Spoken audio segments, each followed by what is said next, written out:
Thank you very much, everybody. It's good to be with you. I'd like to begin by providing an update on my administration's actions to protect American workers as we battle the China virus. Since the virus escaped China, my administration has enacted $3 trillion in economic relief. It's been very, very successful, and you saw that by the numbers that were issued yesterday and the day before as to used car sales and auto production. They've been incredible numbers, actually, shockingly incredible. We've been negotiating in good faith with Democrat leaders in the House to extend relief payments. We're negotiating right now as we speak, and we'll see how that works out. But if Democrat leaders put partisan demands aside, we would reach an agreement very quickly. It would happen very quickly. In the meantime, my administration is exploring executive actions to provide protections against eviction. Eviction's a big problem, very unfair to a lot of people. It wasn't their fault that this virus came from a faraway land, as well as additional relief to those who are unemployed as a result of the virus. Very importantly, I'm also looking at a term-limited suspension of the payroll tax, something that has great support from many, many sides, especially some of our top economists and some people that we have great respect for. So we're looking at a suspension of the payroll tax. The Democrats are primarily interested in a $1 trillion bailout of the poorly run states. We have some states and cities, you know them all. We don't have to go through names, but they've been very poorly run over the years.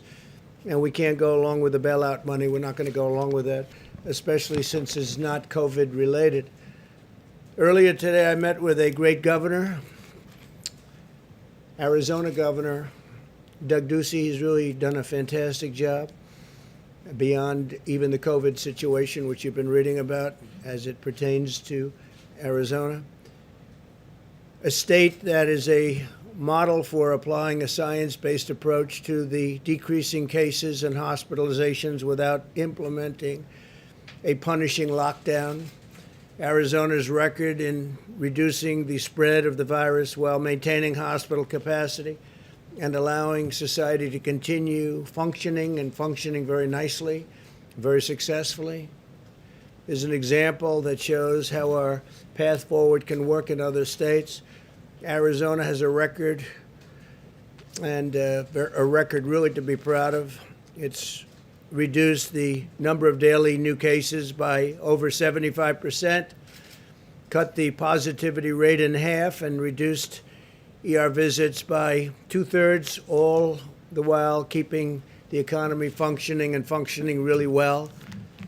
When cases surged in June, the Vice President and Dr. Burke visited Arizona to consult with Governor Ducey. They had long consultations with Governor Ducey and his staff, and the Vice President has been in constant contact ever since. My administration is also collaborating with the state and local officials across the South and Midwest to provide similar guidance. We had a great relationship with the representatives in Arizona, and it's been such a successful endeavor. The federal government has supplied or delivered more than 400 million pieces of personal protective equipment to Arizona, along with nearly 70,000 vials of remdesivir. We've provided over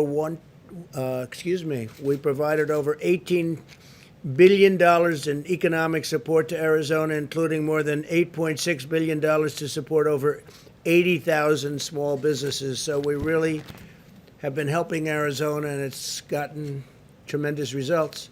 Our goal is to protect the most vulnerable, increase recovery rates, you know that, and that's something so important, and prevent hospital overcrowding, all the while avoiding the kind of stringent lockdowns that would inflict substantial suffering.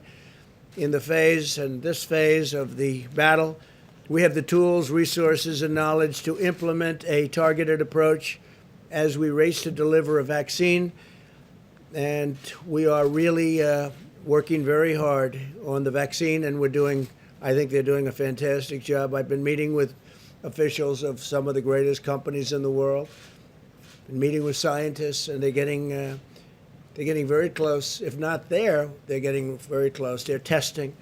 Any proper analysis of infection control measures must take into account the short-term and long-term public health harms, including death caused by a far-reaching shutdown. When you shut down, you have many, many things that happen, from suicides to depression to drinking, alcohol problems to drug problems to problems with marriages. That you have people confined to their house, their apartment, for long periods of time. You cause a lot of problems with that also.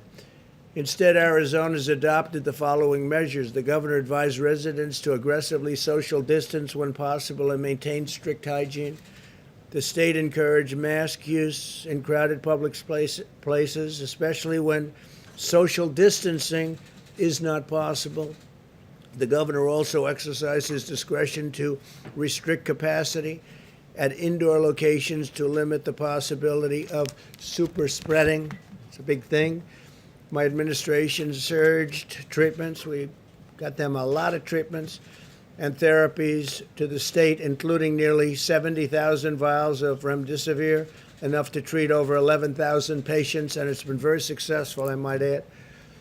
My administration also delivered PPE and point-of-care testing to over 100 Arizona nursing homes. In total, the federal government has provided massive amounts of masks and equipments and gowns, and you know some of those numbers. But Arizona was a very big beneficiary, and they very much really appreciated it. More than 1,000 National Guard and medical personnel have also been deployed in Arizona, and they've really helped. They've been terrific, and I want to thank them. They have been brave and brilliant, combination of both. We also supported our tribal communities. The tribal communities were hit very, very hard. Governor Ducey and I personally delivered rapid testing systems to the Navajo Nation, which has been really in originally bad shape and now getting better and very, very quickly. The Navajo Nation now has one of the highest levels of testing per capita anywhere in the world. We really worked very hard on the tribal areas and in particular, in this case, the Navajo Nation. They've done incredibly well. Overall, Arizona has conducted over 1.1 million tests, more than the entire nations of Japan, Mexico, and Switzerland. Arizona's per capita testing is higher than Germany, South Korea, France, and Canada. And tribal governments in Arizona have received nearly $1.3 billion for the Coronavirus Relief Fund. Meanwhile, outdoor dining, limited indoor dining, and most of the other businesses in Arizona have remained open and very vibrant. They're doing incredibly well. This is an approach, and it's an approach that's been incredibly successful. Arizona has been able to protect high-risk populations and quickly bring its outbreak under control without the need to impose overly punitive measures. Thanks to advances in treating the virus, the fatality rate across all age groups in Arizona is very low. Arizona's scientific and data-driven strategy also preserved hospital capacity, ensuring that those who need care were able to receive it and receive it immediately, very quickly. At the peak, approximately 15% of beds remained available statewide. That was at their peak, with roughly 20% of all occupied beds going to patients hospitalized for the virus. They kept other things going. They kept other forms of operations going. They kept elective surgery going. Did a really amazing job. Today, only 6% of the current hospitalizations in the state are related to the China virus. Arizona has also demonstrated success in protecting the state's African American population. Only 5% of patients hospitalized were African American, and African Americans represent just 2% of all deaths from the virus. As it has worked to contain its outbreak, Arizona has also been formulating a plan to get children safely back to school as soon as possible. We want our schools open all over the country. We want our schools open. Arizona's worked very hard on this, and they're doing very well. The Department of Education is providing Arizona schools with $625 million. They're working very hard, and that's in conjunction with CARES funding. My administration is actively working with other states in the same way we worked with Arizona. In recent weeks, members of the coronavirus task force have visited over 15 states to encourage them to follow our path forward, including Tennessee, Kentucky, Virginia, Indiana, and Ohio. And I'll be going to Ohio tomorrow. I look forward to it very much. It's a great place and a great state with an excellent governor, and we look forward to being there tomorrow. Next week, Dr. Burke, we'll be visiting Iowa, Nebraska, Kansas, Missouri, Oklahoma, and Arkansas. And also, I believe they're trying to get in West Virginia, a great place, a great state, and I'm sure that will happen because we'd like it to happen. They'd like to see her. So we're going to try very hard to get the doctor to West Virginia in addition to those states to deliver aggressive, tailored, and targeted guidance.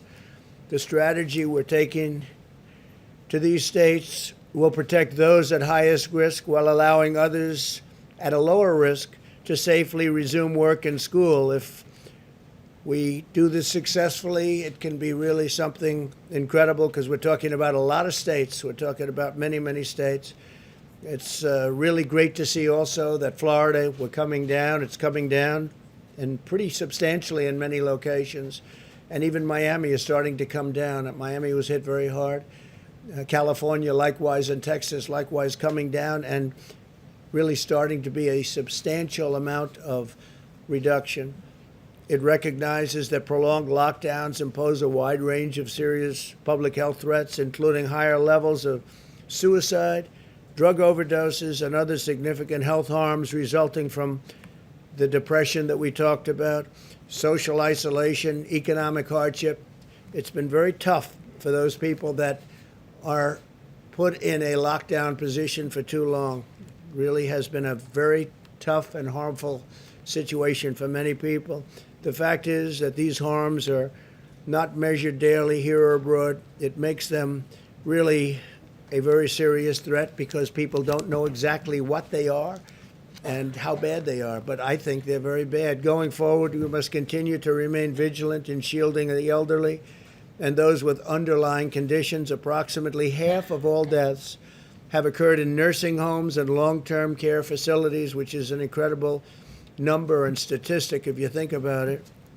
I also urge Americans to help us stop the spread of the virus, practice good hygiene, socially distance, avoid large crowds, and wear a mask where distancing is not possible. It's a patriotic thing to do. If you are sick, isolate yourself, especially from high-risk family members and friends. So important. Isolate yourself from high-risk family members and friends if you're not feeling well. Together, we will defeat the virus and emerge from this safer and stronger than ever.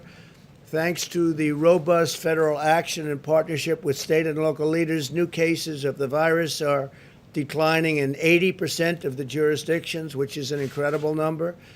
And the overall test positivity rate has declined by 8% since last week. 0 states have seen outbreaks get worse since yesterday, so 0 states. We're also continuing to make progress in the development of a vaccine. This is something so important. Also, therapeutics are on the front burner. We're having tremendous, I think we'll let you know very soon, I think long before the end of the year. We're having tremendous success on therapeutics and tremendous success on vaccines, and we're ready to deliver them literally as soon as they're okayed. This morning, my administration approved $1 billion for Johnson & Johnson, who's been working very hard, and they have something very special to manufacture and distribute 100 million doses of a China virus vaccine as soon as one is available. And again, we think that's going to be soon, and we think we're going to have the vaccines before the end of the year, maybe long before the end of the year. Finally, today, I'm pleased to announce that the Department of Justice has issued $35 million in grants to 73 organizations nationwide, providing assistance to human trafficking victims, a terrible thing. You think of human trafficking as being an ancient form of crime. It's not. Because of the internet, it's a very modern crime all over the world. Not just here, all over the world, human trafficking. It's usually in women or women and children. But it's, again, because of the internet, It's a terrible situation, never been like this. And also survivors who face heightened dangers during the pandemic. It's actually increased during the pandemic. I guess some reasons are obvious and some reasons are less obvious, but human trafficking, we're working very, very strongly. The wall is up to 277 miles right now, and it's going up by the end of the year. It'll be largely finished shortly after the end of the year. And it's had a tremendous impact, a very positive impact on human trafficking, unbelievable impact, actually. My administration will never rest in our fight against the human trafficking. To me, it's one of the most horrific of crimes, and we work very hard on that. With that, we'll take some questions. Please. Two quick questions. Thank you, Mr. President. First of all, you said that voting by mail is an invitation to fraud. Could you lay out and tell us exactly where the evidence is right now that mail-in ballots in Nevada and other states will lead to widespread fraud? Well, if you read, even the Washington Post had a terrible story on mail-in, and the New York Times, and many newspapers have had terrible stories. You see them all over the internet. They've had some just horrible stories on mail-in ballots.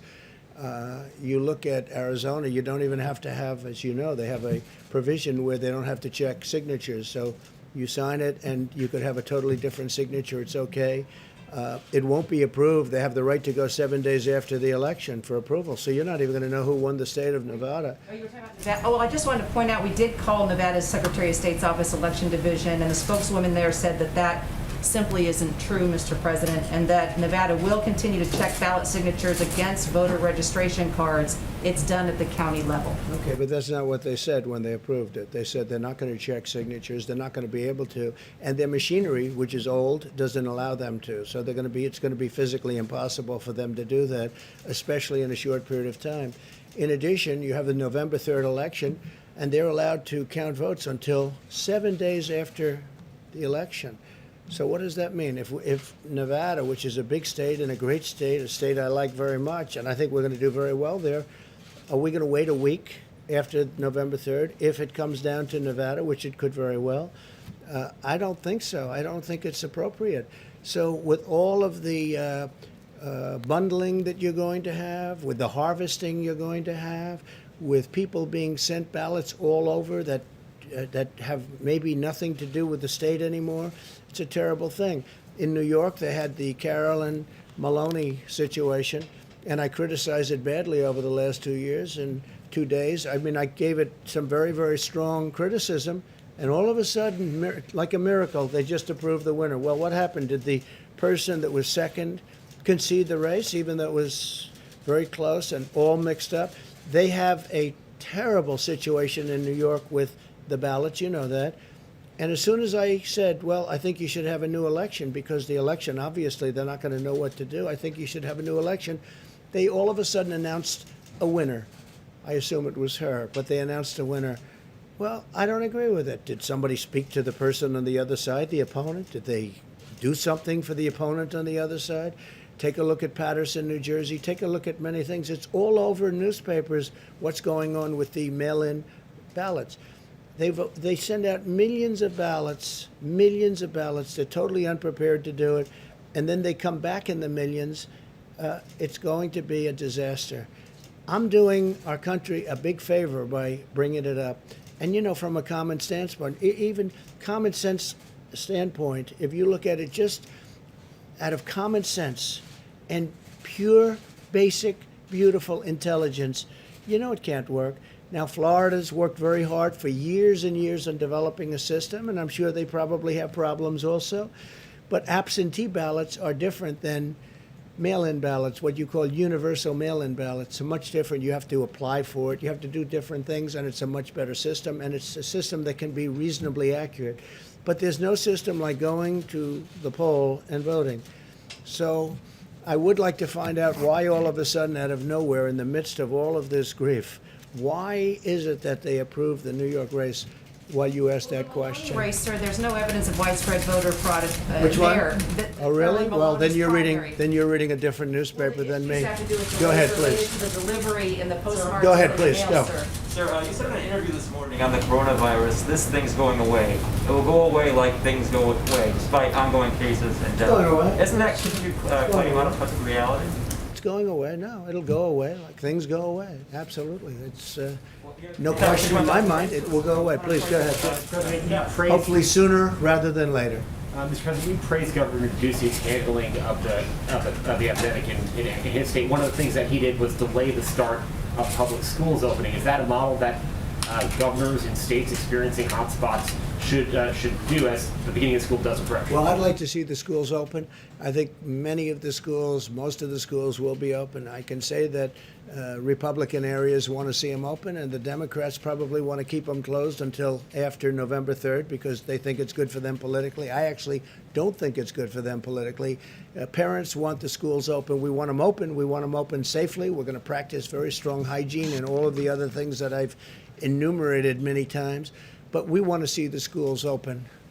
But you're encouraging states to follow Governor Ducey's model here, and what part of that model was Not his model. I just think he's done a very good job. I mean, he's really done a great job. You look at the numbers, you look at how it's dropped, and very rapidly, he's done a great job. He's a great governor. Please. In an interview this morning, Mr. President, you were talking about opening the schools, and you said children are virtually immune from COVID-19, but children have contracted this virus, and some have died. When I from say it. that, I'm talking about from getting very sick. If you look at children, I mean, they're able to throw it off very easily.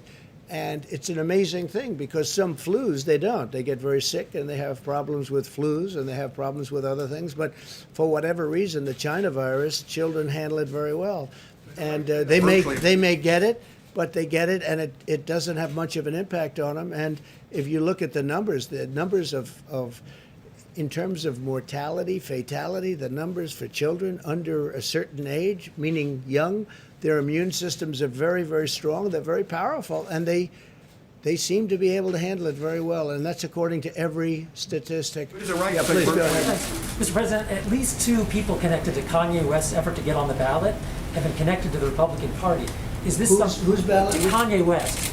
With Kanye He's getting on the West? ballot, Oh. including in swing states. And as you know, his wife has raised issues about whether he's having mental issues right now. So my question to you is, That Kanye West does? I don't know that. Who said that? his wife said he might be going through an episode. I don't But know. anyway, my question I to like you him. is, I mean, I like him. He's always been very nice to me. are you aware of He's any of talking the about efforts? Kanye West. Are you aware of, or have you encouraged anyone in the party to help him get on the ballot, including in swing No, states? not at all. No, not at all. Other than I get along with him very well. I like him. I like his wife.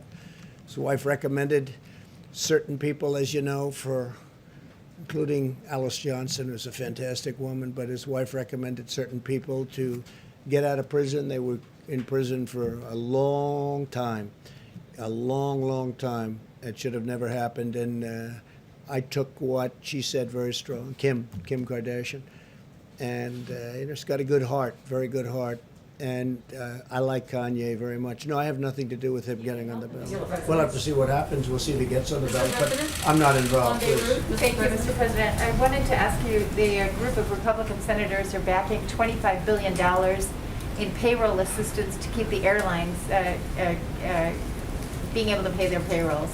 Do you, to endorse that They're plan? doing what Republican senators are doing. Republican senators want to go ahead with another $25 billion for airlines to keep their payrolls going.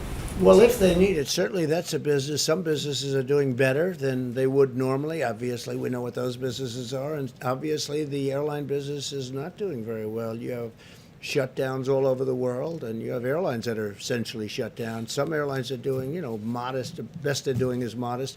I think it's very important that we keep the airlines going. There'll be very good times very soon, I hope, and we don't want to lose our airlines. So if they're looking at that, whether they're Republican or Democrat, I'd be certainly in favor. We can't lose our transportation system. Yes, go ahead. I wanted to ask you too on Beirut. So there's been some question about your comments yesterday saying that it was an attack and that you'd heard from military officials that there was, an explosion, that it looked like Well, they some don't sort really of a know what it bomb. was. I can tell you, whatever happened, it's terrible, but they don't really know what it is. Nobody knows yet.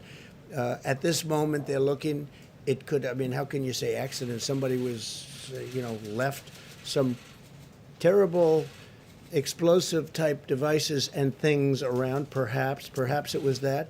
Perhaps it was an attack. I don't think anybody can say right now. We're looking into it very strongly. Right now, it's. I mean, you have some people think it was an attack, and you have some people that think it wasn't. In any event, it was a terrible event, and a lot of people were killed, and a tremendous number of people were badly wounded, injured, and we're standing with that country. You know, we have a very good relationship with that country, but it's a country under a lot of turmoil, a lot of problems, but we stand with them. Thank you. You said earlier today that you are considering using the White House as the venue for your nomination speech. Senator John Thune questioned whether or not that's actually legal given the Hatch Act. Is this something that you would get clearance for before John proceeding? Thune did, right? The Republican John Thune? Oh, okay. Well, it is legal. There is no Hatch Act because it doesn't pertain to the president. But if I use the White House, we save tremendous amounts of money for the government in terms of security, traveling. If we go to another state or some other location, the amount of money is, very enormous. So that's something to consider also.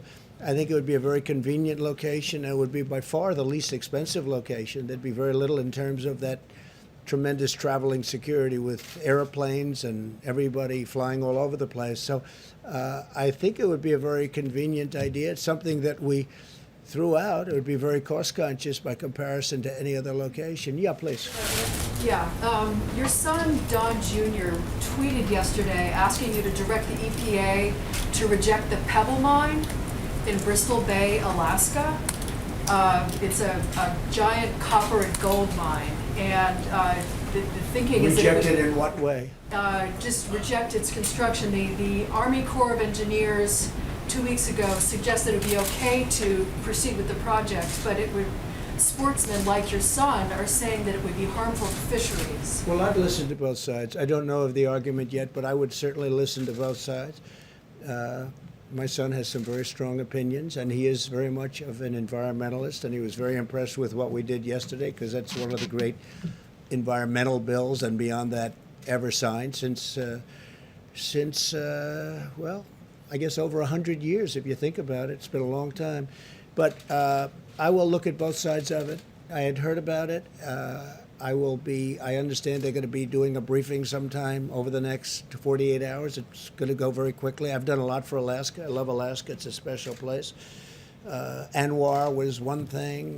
The highway, Cove Highway, or whatever the new name is, whatever the old name is. We're getting approvals for a tremendous highway that's been sought for 40 years. They've been trying to get it approved, and I'm getting it approved. We've done a lot for Alaska. It's a special place, and I'll take a look at that. It's interesting. Yeah, please go ahead. Thank you, Mr. President. Two brief questions. First, your administration has praised ambulance drivers and the ambulance service for their role in dealing with the coronavirus. Sure. And recently there has been scuttlebutt that the ambulance associations, drivers and all, have not been fully reimbursed for the work they're doing. They said they are owed $2.89 billion, and they've only received $300 million from the Provider Relief Fund. Not 300 billion, no. What, Not 300. million? You mean 300 million? At the Provider Relief Fund at HHS. Are you going to look into this? I will. or I make just heard of it for the first time. The ambulance people have done an incredible job, as have the doctors, the nurses, the frontline workers. Law enforcement has been incredible. The military, FEMA. I mean, I could name almost every group. I can't tell you of a group that's done poorly, but the ambulance people have done it's a tough job too, very dangerous job, very tough job. I will certainly look in. I mean, you're telling me something that for the first time, nobody is complaining about not getting paid too much, but we'll take a look at the ambulance drivers. The other thing, Secretary Esper said today that based on what he had heard, the incident in Beirut he felt was an accident. Now, he's disagreed with you on other things before. Do you have any comment about his remark? No, whatever if that's what he heard, I think that I've heard it both ways too. I've heard accent, I've heard, explosives, and obviously it must have been some form of explosives. But whether it was a bomb intentionally set off, it ended up being a bomb. But no, I've heard it both ways. It could have been an accident, and it could have also been something that was very offensive, and I wouldn't be very happy with that.